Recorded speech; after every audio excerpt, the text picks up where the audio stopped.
오늘 말씀 시작하기 전에 한 가지 예를 들어서 우리 함께 생각해 보기를 원하는데요.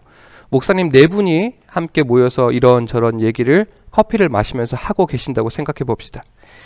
한 목사님이 이렇게 말씀하시는 거예요. 목사님들, 우리 교회는 누구보다 성실히 말씀에 따라가는 장로님이 계세요. 그래서 제 목회에 어느 것이 가장 소중하냐고 물어보신다면 저는 우리 교회 장로님이 참 소중한 것 같아요 라고 말씀하셨어요. 다른 한 분 목사님이 이렇게 말씀하세요. 아, 그러시군요.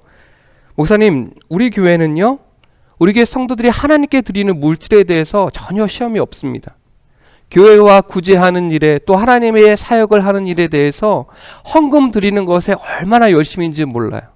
그래서 우리 교회가 하나님의 뜻을 쫓아 나아가기에 조금도 부족하지 않습니다 라고 말씀하셨습니다. 또 다른 목사님께서 이렇게 말씀하세요.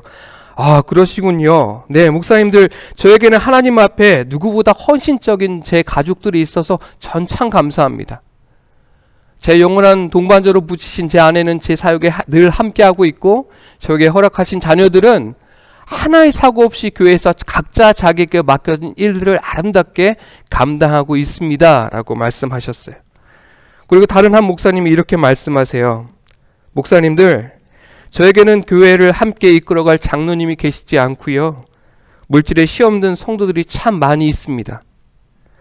하물며 저희 가족들은 저의 든든한 후원자가 되지 않습니다. 그래서 저는 감히 목사님들께 제가 자랑할 수 있는 그 무엇을 말씀드리고자 한다면 바로 우리 구주 예수 그리스도의 십자가 외에는 그 어느 것도 존재하지 않습니다 라고 말씀하셨습니다. 사랑하는 여러분, 다른 어떤 것보다도 우리에게 있어 가장 중요한 것이 무엇일까요? 귀하게 쓰임받는 장로님, 귀하게 쓰임받는 집사님이 가득한 교회 참 좋지요.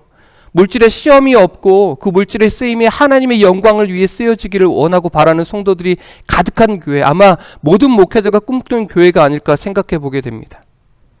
특별히 부부간의 관계가 너무 아름답고 귀해서 목사님이 사역하는데 조금도 부족하지 않고 함께 동역하는 것에 힘을 더할 수 있는 그 귀한 가정들이 있는 교회와 또한 가정이라면 더 이상 바랄 게 없는 것 같아요. 하지만 여러분, 그 속에 가장 핵심적으로 이루어야 할 한 가지 뜻이 있는데 바로 예수 그리스도라는 것이지요. 그 속에 그것이 존재하지 않는다면 빈 껍데기와 쭉정이밖에 되지 않는 것이 바로 우리의 사역과 우리의 모습이 될 수 있다는 것을 우리가 바라보아야 할 줄 믿습니다. 일찍이 사도 바울은 자기 인생이 남들이 부러워하는 여러 가지 요소를 가졌음에도 불구하고 자신이 가진 것을 배설물로 여긴다고 고백하고 있어요. 그리고 그 후에 뭐라고 얘기합니까? 내게는 우리 구주 예수 그리스도의 십자가 외에는 결코 자랑할 것이 없다라고 고백하고 있는 것이지요. 여러분, 기억하셔야 합니다. 이와 같은 강한 믿음과 신뢰와 신앙에 대한 고백이 없었다면 우리 교회는 지금 존재할 수 없다는 것이지요. 초대교회로부터 채워진 그리스도의 가득함이 지금 교회가 존재할 수 있는 목적이 되었고요, 그 길과 그 목적이 지금의 교회를 이끌어가는 초석이 되었다는 것을 우리는 기억하고 또 기억해야 한다는 것입니다. 특별히 2020년 교회다운 교회를 표어로 삼고 이제 2월을 맞이하는 우리에게 다른 어떤 것보다도 이 한 달간 하나님, 우리의 마음 가운데 예수 그리스도를 발견할 수 있도록 인도하여 주시옵소서. 다른 어떤 것도 체험이 있지 않고 오직 예수 그리스도로 내 가슴에 가득 채워 주옵소서. 그래서 하나님의 역사를 바라볼 수 있도록, 하나님의 능력을 내가 행할 수 있도록 인도하여 주옵소서라는 이러한 다짐들이 다시 한번 세워지길 원해요. 오늘 말씀을 준비하면서 얼마나 큰 감동과 은혜가 제게 있었는지 몰라요. 내가 잊고 지나갔던 것들이요, 내가 미처 깨닫지 못했던 것들이요, 이미 나에게 가장 귀한 것을 주셨음에도 불구하고 내가 생각하지 못했던 것들이요, 하나님은 그것을 제게 생각할 수 있는 기회를 허락하여 주셨어요. 오직 예수 그리스도, 그 한 번만으로 너의 마음이 가득 채워지면 오늘 성경에 기록된 이와 같은 역사가 내 삶 가운데 이루어질 것이고 내 교회 가운데 이루어질 것이고 우리 공동체 안에 이루어지게 될 것이라는 것을 너무나 분명하게 내게, 또 저와 여러분에게 말씀해 주시기를 원하고 있는 것 같아요. 오늘 말씀을 보면 한 사람의 인생에 감당할 수 없는 은혜가 임하여졌습니다. 감히 상상할 수도 없는 일이 한 사람의 인생을 바꾸어 놓았고요. 또 그로 인해서 다른 한 사람의 인생에 하나님의 말씀을 담대하게 선포할 수 있는 기회를 얻게 하셨어요. 다시 말씀드리면 삶의 중심에 있는 예수 그리스도께서 이와 같은 기적과 이적을 행하시고 그와 같은 찬스를 허락하셨다는 말씀이에요. 오늘 어떻게 그 일이 이루어졌는지 우리 말씀을 통해 함께 살펴보기를 원합니다. 오늘 본문 1절을 함께 보실까요? 제9시 기도 시간에 베드로와 요한이 성전에 올라갈새. 아멘. 유대인들은 하루 3번 기도하는 것이 습관화되어 있었어요. 오전 9시, 오후 3시, 그리고 저녁 해질 무렵에 하나님께 구별된 자리에서 기도하는 것이 그들의 삶에 배어 있었습니다. 우리가 늘 말씀에서 읽고 묵상하는 것처럼 바벨론의 포로로 잡혀갔던 다니엘도 이 3가지의 기도 시간을 지켜 행했고요. 그 밖에 믿음의 선질들도 이와 같은 시간에 하나님의 전심전력으로 기도하면서 하나님의 뜻을 구했던 것을 우리가 성경을 통해 바라볼 수 있습니다. 예수님 당시에 유대인들도 하나님 믿는 이 열심과 또 기도하는 마음을 갖고자 이 시간을 지켜서 성전에 올랐습니다. 그리고 오늘 말씀을 보니까 베드로와 요한도 제9시가 되는 오후 3시에 성전에 올랐어요. 그리고 이어지는 본문의 말씀을 보면 이렇게 기록합니다. 나면서 못 걷게 된 이를 사람들이 메고 오니 이는 성전에 들어가는 사람에게 구걸하기 위하여 날마다 미문이라는 성전문에 두는 자라. 그가 베드로와 요한이 성전에 들어가려 함을 보고 구걸하거늘이라고 기록합니다. 태어나자마자 선천적으로 소아마비 장애를 가진 한 사람이 그 평생에 자기의 삶을 연명하기 위해서 이제 성전 미문이라는 곳에 매일매일 그곳에 있었다라고 오늘 본문은 우리에게 말씀해주고 있어요. 성전 미문이 정확히 어떤 문인지 본문은 이야기하고 있지 않지만 미문이라는 이름을 생각해 볼 때 굉장히 아름답고 견고하고 외관상 장엄했다는 것을 우리가 상상할 수 있지요. 왜 이 아름답고 장엄한 성전 미문에 이 날때부터 안진뱅이 된 자를 사람들이 옮겨다 놓았을까요? 그건 유대국 관습과 율례에서 그 비밀을 찾을 수 있는데요. 유대교는 남을 구제하는 일을 가장 큰 덕목으로 여겼습니다. 이 때문에 성전에 올라가는 사람들은 거린들에게 동전을 줌으로써 하나님께 상을 얻고자 했던 것이지요. 이것을 잘 알고 있는 거린들은요, 성전 각 문에 자리하고 그들이 연명하고 던져주는 동전으로 그 삶을 이어 나아갔던 것입니다. 그런데 신기한 것은 문헌을 찾아보면요, 유대인들이 이 성전에 들어가고 나아갈 때 있었던 이 거렁뱅이들이 있는 것을 전혀 더럽다고 여기지 않았대요. 왜요? 자기들이 줄 수 있는 이 동전 몇 푼으로 하나님 앞에 내가 구별된 사람으로 보일 수 있는 기회를 얻게 되는 것이기 때문인 거죠. 어찌되었든 성전 미문에 있는 안증뱅이와 거렁뱅이들은 그 유대인들이 더 내는 동전으로 인해서 그 삶을 연병해 갔고요.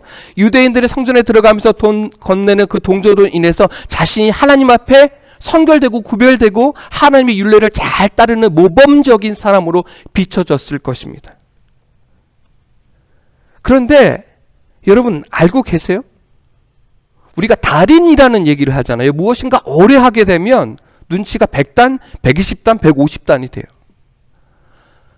유대인의 율례대로 어린 아이와 노인을 공경하고 그들에게 도움을 끼치는 영향력이 그들의 삶에 있었다면 이어지는 말씀에서 오늘 그 거렁뱅이가 40세쯤 됐다고 나타나고 있는데 최소 10살 때부터 그것을 받아 누렸다면 30년 동안 이 성전 미문에 거했던 거예요. 그렇다고 한다면요, 누가 나에게 도움을 줄 수 있는 사람인지 분별할 수 있을까요? 없을까요? 아마도 있었을 거예요. 눈치가 100단이 넘어갔을 거죠, 아마. 저 사람 얼굴 보면 오늘 저 사람이 내게 동전을 줄 수 있겠구나. 저 사람은 오늘 나한테 관심이 없는 사람이구나. 구별할 수 있었을 거예요. 그런데 오늘 이 사람이 성전에 올라오는 베드로와 요한한테 주목했어요. 이 말은 뭐예요? 저 사람 오늘 내게 무엇인가를 줄 수 있겠구나 하는 느낌을 가지고 있었다는 거죠. 그리고 오늘 이어지는 말씀에서 보면 4절에 이렇게 기록해요. 베드로가 요한과 더불어 주목하여 그 사람을 바라보았다. 어떻게 해요? 바라보았다. 눈이 마주친 거예요. 저는 여기서 하나님의 놀라운 은혜를 하나 발견하게 됐어요.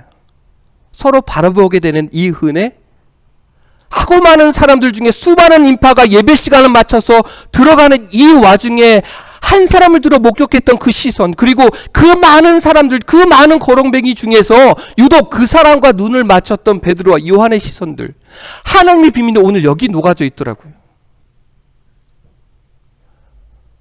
여러분, 목회를 하면서 가장 쓰려는 아픔이 있다면 주위와 관심을 기울이지 못했던 제 아둔함이었어요. 목회를 이어가고 하나님의 사람들 일으켜 세우기에 평생을 바친다고 살면서도 정작 교회 안에서 외롭고 관심을 가져야 할 성도 한 사람을 바라보지 못해서 그들이 교회를 떠나가고 하나님을 떠나가는 모습을 생각해 볼 때 얼마나 죄스러운지 몰라요. 하나님이 오늘 저와 여러분에게 이 시대에 요구하고 있는 게 무엇인가 하면 바라보는 거예요. 시선을 맞추라는 거지요. 우리 교회를 살펴보십시오. 외로운 자들이 얼마나 많은지 몰라요. 도움의 손길을 요구하고 기도의 제목들이 얼마나 많은 사람들이 침묵하고 있는지 몰라요. 그런데 우리의 관심은 다른 데 있어요. 하나님은 합력하여 선을 이루라고 말씀하여 주시는데 우리는 그것에 정작 관심을 두고 있지 않은 것 같아요. 우리 주위에 분명히 있잖아요. 물질일에 어려움 당하는 사람이 있고요. 내가 오늘 죽을 것 같은 위기와 두려움에 사로잡힌 자들이 있어요. 하나님이 저와 여러분에게 원하시는 것이 무엇이겠어요? 물질에 도움을 줄 수 있는 넉넉함이 있으면 물질에 도움을 주라고 말씀해 주시고 계세요. 한 사람 외로운 자, 외롭고 힘든 자가 있으면 그들에게 다가가서 위로하고 손을 잡고 기도할 것을 이 시대에 우리에게 요구하고 계신 거예요. 그런데 우리의 모습은 어떠한가요? 여러분, 잘 지키고 행하고 계신가요? 저는 얼마나 많은 눈물을 흘렸는지 몰라요. 떠나가는 성도들을 바라보면서 제가 하지 못했던, 제가 미처 기울이지 못했던 그 쓰라림이 제 안에 얼마나 컸는지 몰라요. 왜요? 하나님은 한 영혼을 천하보다 귀하게 여기시겠다고 말씀해 주셨잖아요. 그래서 이제 노력해 보려고 합니다. 그리고 눈을 맞춰 보려고 합니다. 외로운 자들에게, 하나님의 사랑이 필요한 자들에게 제가 가진 것이 아무것도 없다 할지라도 그들을 돕는 손길이 되기를 원하고요. 정말 쓰라리고 아픈 자들에게 찾아가서 저와 여러분의 친구가 되어주셨던 예수님처럼 작은 예수의 삶을 살고자 노력하기를 다짐해 봅니다. 사랑하는 여러분, 오늘 그와 같은 은혜가 저와 여러분의 삶 가운데 펼쳐지기를 예수님의 이름으로 축원합니다. 여러분, 살펴보십시오. 분명히 여러분 주위에 여러분의 도움의 손길을 기대하고 원하는 자들이 있을 줄 믿습니다. 여러분이 나아가는 그 실천 가운데 오늘 하나님께서 일하신 같이 저와 여러분을 통해 역사하실 줄 믿으시기 바랍니다. 이어지는 말씀을 보면 베드로와 요한이 주목한 한 사람에게 하나님의 뜻이 선포되어지고 있는데요. 오늘 본문 6절에서 8절에 있는 말씀을 제가 읽어보겠습니다. 베드로가 이르되 은과 금은 내게 없거니와 내게 있는 이것을 내게 주노니 나사렛 예수 그리스도의 이름으로 일어나 걸으라 하고 오른손을 잡아 일으키니 발과 발목이 곧 힘을 얻고 뛰어서서 걸으며 그들과 함께 성전으로 들어가면서 걷기도 하고 뛰기도 하며 하나님을 찬송하니. 아멘. 사랑하는 여러분, 베드로와 요한이 안전뱅이에게 전한 것은 동전 몇 푼의 은혜가 아니었습니다. 베드로는 비록 은과 금은 가지고 있지 않았지만 자신의 삶에 가득 채우고 있는 예수 그리스도를 그에게 주었어요. 이와 같은 선포는요, 베드로 안에 무엇이 가득 채워지고 있는지를 확실하게 보여주는 신앙의 고백이 아닐까 조심스럽게 생각해 봅니다. 그리고 이 비밀은 하나님의 기적을 일으키는 열쇠가 되었다는 것이죠. 예수 그리스도의 이름으로 일어나 걸으라라고 선포할 때, 그 손을 잡고 일으켰을 때 하나님은 일하셨습니다. 베드로가 예수님과의 공생의 기간에 바라보았던 하나님의 은혜, 다른 그 어떤 것보다도 감출 수 없는 하나님의 기적과 이적과 행함, 그것은 하나님으로 가득 채운 예수님의 사랑이었고요, 이제 자기에게 주어진 것이 무엇인가? 자기에게 가득 채워진 예수 그리스도의 이름으로 모든 것을 감당해내는 은혜였던 거예요. 다른 무엇으로도 채울 수 없는 하나님의 은혜가 오늘 베드로 안에 가득 채워지고 있었다는 것이지요. 이것은 한 사람의 인생을 바꿔놓는 기적으로 연결되고요. 하나님의 일하심이 어디 있는지를 우리에게 보여주고 있어요. 이 믿음이, 이 실천이 하나님의 살아계심을, 예수 그리스도의 은혜가, 그 은혜가 얼마나 귀한 것임을 우리에게 알려주고 있는 것이지요. 바로 믿음이 바라는 것들의 실상이요 보이지 않는 것들의 증거가 됨을 우리에게 말씀해주고 있는 것입니다. 여러분 믿으십니까? 이것이 예수 그리스도로 가득 채워진 믿음의 결과예요. 우리가 무엇인가를 행할 때 하나님 믿습니다. 하나님 그 뜻대로 이루어질 줄 압니다. 라고 늘 얘기하면서도 그 실천하는 것을 주저하는 게 뭐예요? 우리 속에 가득 채워진 예수 그리스도가 아직 덜 찾기 때문이 아닌가 싶어요.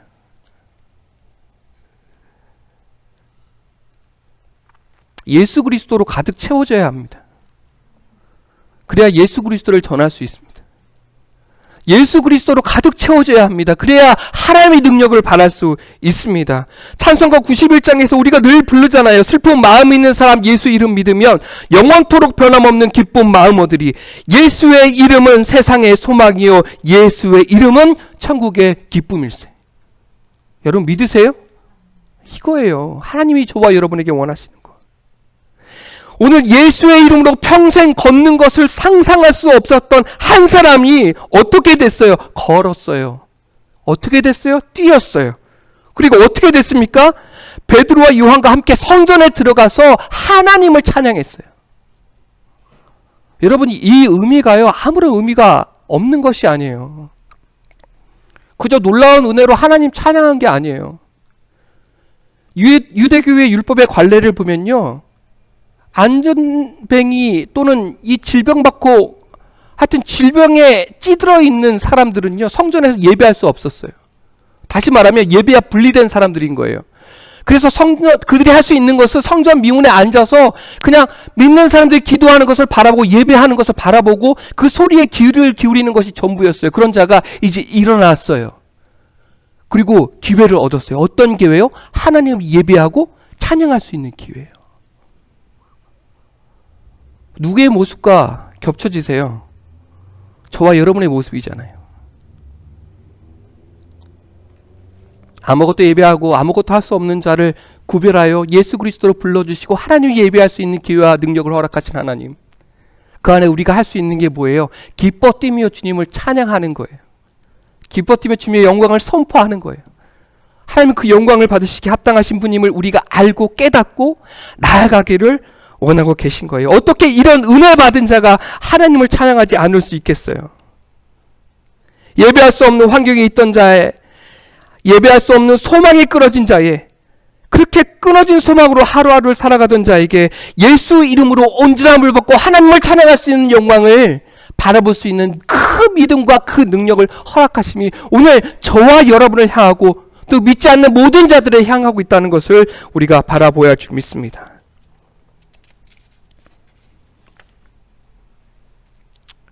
하지만 모든 사람이 그렇지는 못한 것 같아요. 오늘 우리가 읽지 않은 말씀의 하반절을 보면요, 정말 딱 두 가지로 분리되는 것 같아요. 예수님으로 채워진 사람과 예수님으로 채워지지 않은 사람들. 다시 말하면 하나님의 비밀을 알게 된 자와 하나님의 비밀을 여전히 깨닫지 못하고 있는 자들. 말씀 뒤에 이렇게 기록하지요. 베드로가 이렇게 얘기해요. 여러분에게 일어난 이 일에 대해서 우리에게 주목하지 마십시오.